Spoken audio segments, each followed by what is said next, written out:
Hey everyone. Everybody talks about decks that are great.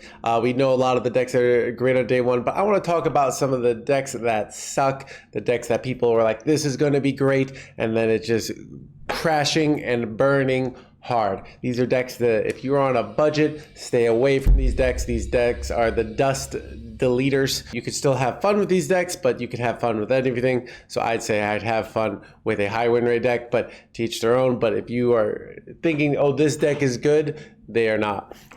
First, I want to go over Thaddius Warlock. You can see this is, we're going to start with the least baity and go to the most baity. And you can see this is 50% win rate, but some of the things is even some of the cards that are new to this deck, like Symphony of Sins and Cover Artist, aren't even the good cards in the deck. Most of the cards that are good in the deck are old cards, except for these Void Color and Enhanced Dreadlords. The deck and at a 50% win rate on day one, while 50% win rate in a very, very refined meta is not so bad. On day one, that is bad because it's likely to go down. So still a deck you can have fun with and a deck you can kind of maintain your rank, but not a deck I would say you think is absolutely broken. Just a deck to have fun with and not lose too much rank. Next, we've got Big Paladin. This deck is also okay, bad, but not absolutely terrible. It runs the Kangor Dancing King, so swap this deck with a minion from your hand and give it lifesteal, so you can play the Kangor, and you could pull out things like the Lead Dancer, and then pull out things like your Annoyatron, as well as all these other big minions. It also runs the Masked Revelers, so you can cheat out. You know, you can get a Neptune or Stone General. Any of these big cards are absolutely insane. The big decks, when they get there, it often seems really good, but you're just getting crushed by aggro way too much. So this deck hasn't figured out how to, get through its early turns yet. Some of the ideas are there. Like I said, this deck is not absolutely terrible, but it's a deck that if you're thinking, oh, this is the deck I want to craft for my day in day two to be my deck, I would be hesitant on crafting it. Next, we got DJ Manastorm Mage. This deck actually looks like a lot of fun. I played against people playing against me with this deck a lot yesterday, but it has a 41% win rate. So it's a deck, basically the general gist of it is survive. You have Blizzard, you have cards to draw. You often get your Bone-Led Whisper down, which allows you to play your DJ Manastorm for 0. And then that allows you to play all your Pyroblast and Firelance portals. So you could, you can do 30 damage in one hand. You also could but then everything else is kind of diversion tactics. You've got Cosmic Keyboards, you've got Arcane Artificers to gain life. You got all these tools to survive. And then you OTK them with DJ Manastorm. And practice, a cool idea, but in reality sucks. So it just doesn't have the tools to make it to play its 10 mana card consistently. Has to assemble combos. Decks that just win without assembling a combo tend to be better.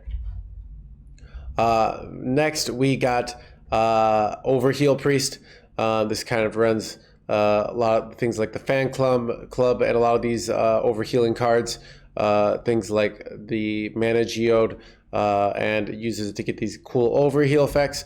But in practice, these decks often just get value traded. You play stuff on board, it gets removed. You never really get these big, powerful playoffs. This is the problem I find a lot of times. These kind of decks, any deck that is high tempo, usually it's just hard for it to get ahead because its development isn't as efficient as its opponents at removing. That's what my guess is, and I see it at a 42% win rate. It's not doing well. Maybe someone could figure out a compromise, a different kind of build under this. There might be still hope for some of the ideas in this deck, but the general overheal sort of tempo-based style is not working currently. Next, we got, this says Tony Warrior, but it's really Blackrock and Roll. This was a list I saw Bunny Hopper post. Basically, you play Blackrock and Roll, then you can play a bunch of spells, and you've got 0 mana 28/28s. Really great until you're dead. This is just another one of those things that works in theory. When you get to just do all these play turns doing nothing, and your opponent isn't doing broken stuff. But if you've played against Outcast Demon Hunter a deck that in theory this should beat, but it has a 48%. What they're going to do is they're going to equip their weapon. They're going to make a giant thing. You're going to get really close to playing the Naga Giant. You're going to think you're okay, and they're going to go Lady Stanos and do 30 damage to your face. So this deck is fun looking, but in reality it's just going to be not fun when you just play Blackrock and roll over time and then die. So not a deck that's good as of now. Warrior not doing great. Who would have thought? So and finally we've got Lightshow Mage. This is the kind of the deck where you're looking to duplicate all your light shows with things like Commander Savara, things like Rewind. So people thinking, oh, we could just get more and more light shows and get it does more and more damage. And as you're doing all that, your opponent is killing you. And that's why you have a 33.5% win rate. So this is a deck that works in the world where opponents don't try to kill you. But even in the worlds where opponents do try and kill you, and even control decks come and try and kill you in 2023. Control decks are not the sit back and just wait for life to happen to them. Proactive control decks read some books on being proactive and setting goals in their life, and now they're coming to kill you. So this deck just isn't going to make the cut. You just can't not do things in Hearthstone in 2023. So yeah. Anyways, if you want to play one of these terrible decks, I've got links to the HS replay links below, but I wouldn't do it unless you already have the cards, because you're going to lose rank because they stink, but it can be a lot of fun playing a bad deck. So if you like playing bad decks, go play them, but I am saying if you like your rank, don't play these decks. Anyways, hope you guys are enjoying the new expansion. See you guys on the ladder. Not if you're playing these decks, because you're not going to play against me. Anyways, talk to you guys later.